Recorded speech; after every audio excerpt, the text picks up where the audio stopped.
हमारा स्वभाव तभी बदलेगा जब हम तीव्रता पूर्वक भजन में लगेंगे। एक महीने में एक बार गुस्सा होने पर एक महीने के भजन का फल ढक जाता है। 12 बार गुस्सा हो गए तो साल भर में तुम्हारे पास रह क्या गया। अच्छे से गुस्सा हो जाने पर एक महीने का भजन का फल ढक जाता है। ये संत जन बावरे थोड़ी कि मारो तो भी गुस्सा नहीं होते, शांत रहते हैं। तो बोले जो मारने वाला है फिर अगर उसको प्रतिकूलता नहीं दी जाएगी तो और बढ़ जाएगा। नहीं, उमा क्षमा साप होते भारी, अपने कर्म जाए अपकारी। जो तुम्हारा अपकार कर रहा है उसे क्षमा कर दो, तुम्हारी क्षमा उसके लिए सांप से भी बढ़कर जाकर दंड देने वाली बन जाएगी। तुम्हारा भजन तो बढ़िया बच गया और उसको दंड सांप से भी अधिक मिल जाएगा। उमा क्षमा साप होते भारी, अपने कर्म जाए अपकारी। छोड़ो उसको, शांत रहो। कोई बात करे तो बहुत नम्र और मृदु बात करो और सावधानी पूर्वक जीवन व्यतीत करो। ऐसे किसी स्त्री पुरुष से बात ही न करो जिससे कोई संबंध नहीं है। व्यर्थ में नेत्रों को बहुत संभाल के, वाणी को बहुत संभाल के रास्ते चलते, श्री हरिवंश, जिधर वो श्री हरिवंश आया उधर से मुंह फेरो और फिर बोलो श्री हरिवंश तो चल दो। साधु का स्वभाव ऐसा नहीं होता। ऐसे करोगे फंस जाओगे, ऐसे करोगे फंस जाओगे। बिल्कुल नहीं फंसना।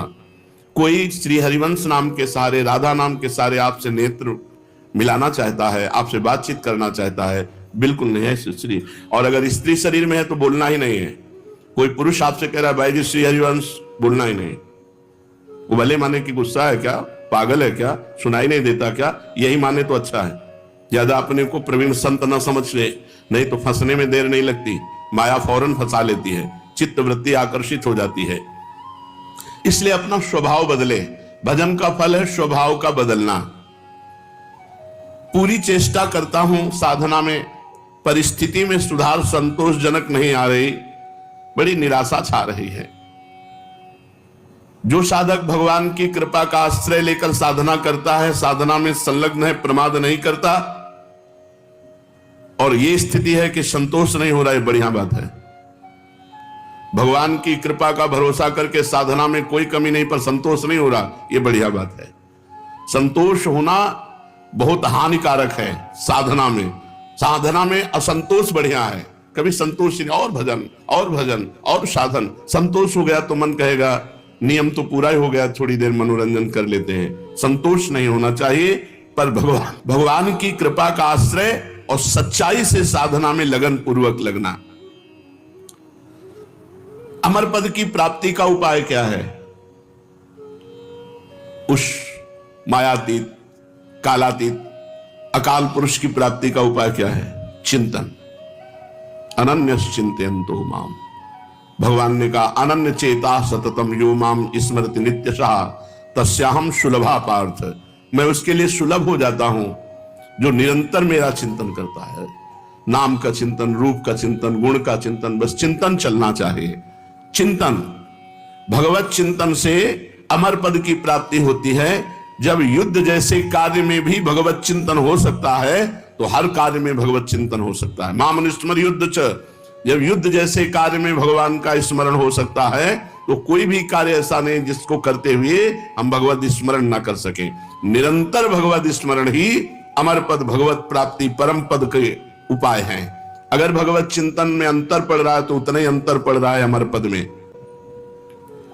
क्या साधना में वेश धारण करना आवश्यक है? ये वेश आचार्य परंपरा से होता है।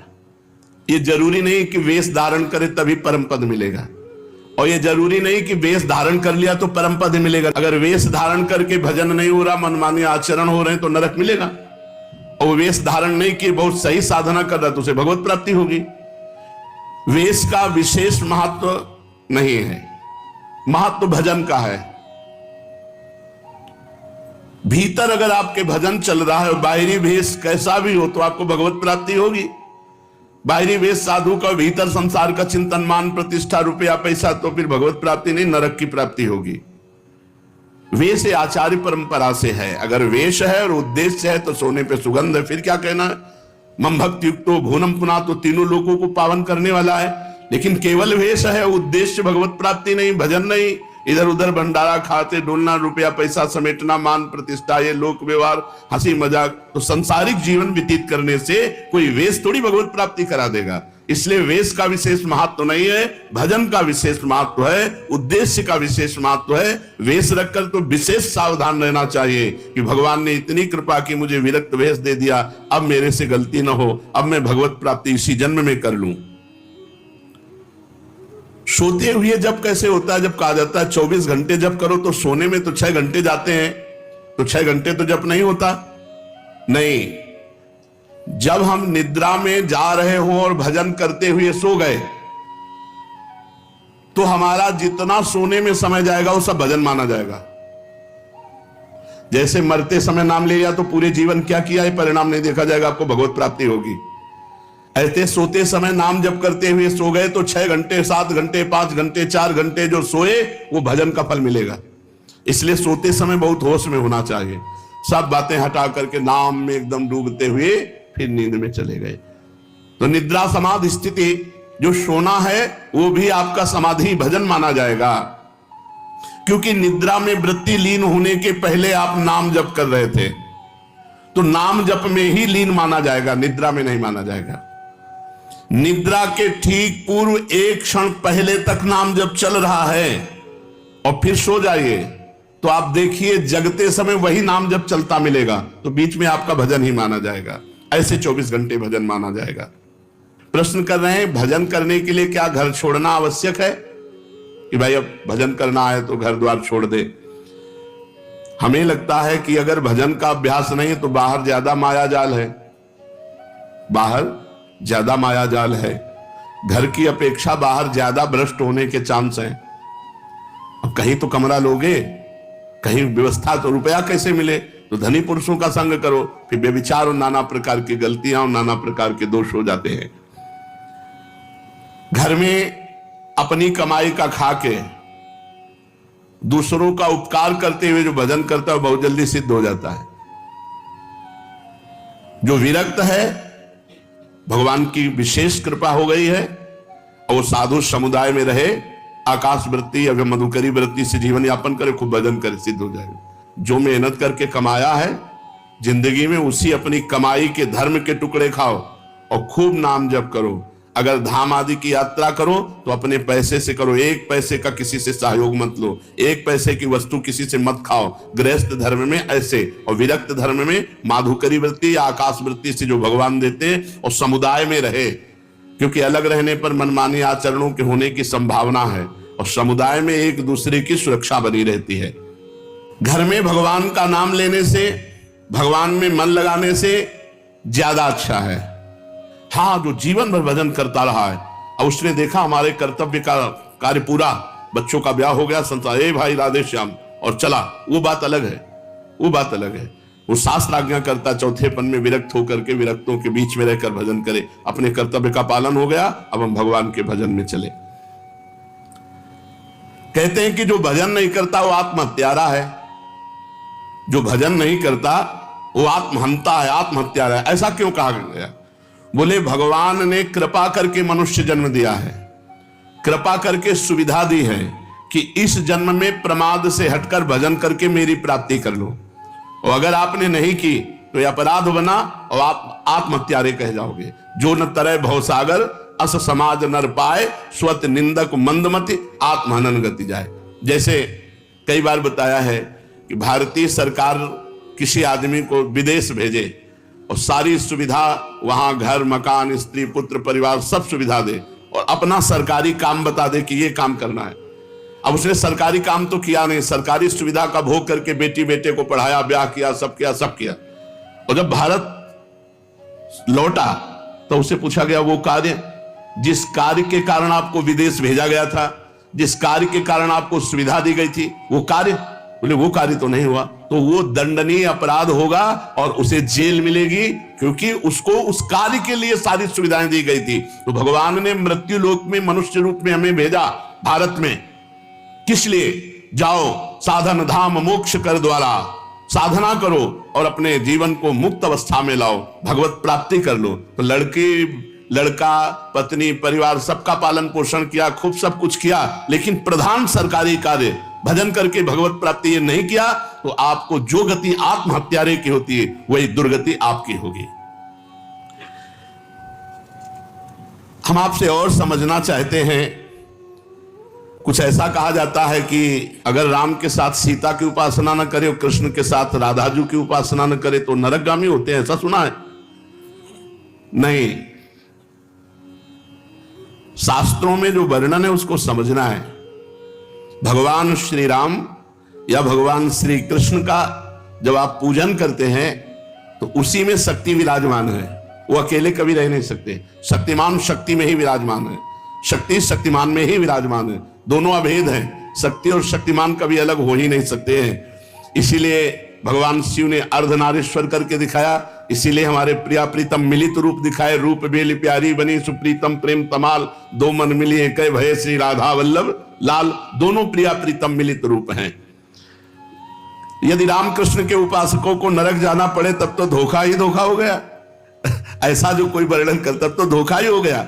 विवेक पूर्वक यहां उपासना करने की भावना है कि जब हम राम जी का उपासन कर रहे हैं तो उसमें सिया जी भी विराजमान है, जब कृष्ण जी की उपासना कर रहे हैं तो उनमें राधाजू भी विराजमान है। वस्तुतः एक की हो ही नहीं सकती, क्योंकि अकेले कभी रहते ही नहीं। शक्तिमान में तो शक्ति विराजमान है, तभी तो, बिना शक्ति के कुछ है ही नहीं। तो जब हम राम जी की पूजा कर रहे हैं तो उनकी शक्ति की भी पूजा हो रही, सिया जी साथ है। जब श्याम जी की पूजा कर रहे हैं तो राधाजू साथ है। तो शक्तिमान को छोड़कर शक्ति की अलग उपासना कर ही नहीं सकता कोई। दोनों पृथक हैं ही नहीं, दोनों पृथक दिखते हुए भी अभिन्न हैं। जैसे श्री हरिवंश सुरीत सुनाऊं, श्यामा श्याम एक संगाऊं, छिन एक कबौन अंतर हुई, प्राण सु एक देह है दोई। प्राण सु एक देह है दोई, देह दो है और प्राण एक है, मन एक है, रुचि एक है, स्वभाव एक है, वैसे एक है। जो मनुष्य इनको भिन्न भिन्न मानकर पूजा करता है उसको मान सकते हैं, जो अंतराय रखता है। लेकिन भगवान की पूजा करने वाला कभी नरक कैसे जा सकता है? एक बात आपसे पूछते हैं कि भजन जब अनुकूल परिस्थिति होती है तो खूब होता है, और जब प्रतिकूल परिस्थिति आ जाती है तो भजन नहीं होता है। बड़ी समस्या है। भजन अमुक परिस्थिति में होता है, वो भजन ही क्या? भजन का अभ्यास परिस्थिति से नहीं, परिस्थिति से ऊपर उठ के हर परिस्थिति में भजन। बड़ी कृपा रही, भूखे रहकर भजन, खा के भजन, सर्दी में भजन, ओढ़ के भजन, गर्मी में भजन, एसी में भजन, हर परिस्थिति में भजन हमारा होना चाहिए। ये देख लो, ये हा राधा राधा राधा, और जब गर्मी पड़ रही वो बड़ी गर्मी है, ऐसा नहीं। गर्मी है तो राधा राधा, और एसी है तो राधा राधा, भूखे हैं तो राधा राधा, छके हैं तो राधा राधा। वो भजन ही क्या जो परिस्थिति में हो, अनुकूल परिस्थिति मिली भजन हो गई, और भूखे हैं तो भोजन का चिंतन हो रहा है, नहीं रख। ये अपने को कसना चाहिए, एक आध दिन भूखे रखकर भजन करना चाहिए कि देखें हमारा भूख में भजन होता है कि नहीं। पंखा बंद कर देना चाहिए अपने कमरे का, 2-4 घंटे टेस्ट लेना चाहिए शरीर का कि गर्मी में ऐसी ताप में हम कैसे रह सकते हैं। कई वर्षों इनका आनंद लिया गया है, तो वर्षों हितधाम की छोटी कुटिया तक असुविधा ही असुविधा जीवन में रही है। ये तो अभी चंद दिनों की सुविधा है। प्रत्येक परिस्थिति में भजन स्मरण, चाहे प्रतिकूल परिस्थिति हो चाहे अनुकूल परिस्थिति हो, भजन नहीं छूटना चाहिए। जब तुम ऐसा नियम लेकर दृढ़ता पूर्वक भजन करोगे तो फिर प्रतिकूल परिस्थिति में भजन होने लगेगा। अखंड भजन उसी को कहलाता है, वही कर सकता है जो हर परिस्थिति में भजन करता है। साधक के जीवन में कभी कभी दुर्भाग्य का भी अवसर आता है, वो अपने को हे समझने लगता है। जब जगत उसका अपमान करे, संसार उसकी निंदा करे, कोई उसको पूछे ना, तो उसे प्रसन्न होना चाहिए यह भगवान के मिलन की बात आ रही है। सम्मान, अनुकूलता, सुख ये भगवान से अलग करते हैं, अपमान, प्रतिकूलता, दुख ये भगवान के सम्मुख करते हैं। जो साधक अपना चुना हुआ साधन करता है उसमें जरूर अहंकार आ जाता है। मैं व्रतशील, मैं मौनी, मैं तपस्वी, मैं, फिर उसको गिरना पड़ेगा। ये माया बड़ी बलवती है। दैवी है शागुणमयी मम माया दुरत्या, बड़े बड़े ऋषि मुनियों को मोहित कर लेती है। तो यदि आप साधन का अहंकार करेंगे तो भ्रष्ट हो जाएंगे, पहला। दूसरा, आप साधन नहीं करते, साधन में पाखंड करते हैं, दिखावा करते हैं, अच्छे साधक नहीं हैं, तो आप भ्रष्ट हैं ही। तीसरा, आपको अपने साधन से बढ़कर सुख विषय भोगों में लगता है, इसलिए भ्रष्ट हो जाते हो। 3 कारण हैं जो साधक साधना में चलते हुए भ्रष्ट हो जाते हैं। उनमें 3 कारण है। पहला, साधना का अहंकार। दूसरा, साधना में पाखंड, दंभ, दिखावा। और तीसरा, साधना से सुख मिलने वाले भगवदानंद से बढ़कर सुख भोगों में देखना। इसलिए जो तुम्हारे उर में वासना है उसको भोगना पड़ेगा, तो आप भ्रष्ट हो जाएंगे। साधना प्राप्त किंचित सफलता यदि कहीं प्रकट कर दी जाती है तो देखा गया साधना बंद हो जाती है। ये बिल्कुल अक्षरशः समझिए, जो भी साधन कर रहे हैं गुप्त रखिए, उसे प्रकाशित मत कीजिए। सोने से लेकर शयन तक की दिनचर्या कभी अपनी किसी के सामने मत रखिए, गुप्त रखिए। बहुत लंबे समय तक आपका साधन भजन ठीक चलेगा। और यदि आपने अपनी साधना व्यक्त कर दी, 2-4 लोग बैठे हैं, उनसे कि आप क्या समझते हो, मैं 1 बजे रात्रि को उठता हूं, ऐसा ऐसा करता हूं, ऐसा ऐसा कर, वो बंद हो जाएगा, उठना बंद हो जाएगा, वो दिनचर्या बंद हो जाएगी। स्पष्ट लिखा हुआ है। तो इसमें लिखा है कि दूसरों को बताने के समय हमारे चित्त में अहंकार होता है, अंतःकरण में अहंकार स्फुरित होता है। मैं इतने बजे करता हूं, मैं ये करता हूं, मैं करता हूं, इसके कारण उसकी साधना रुक जाती है।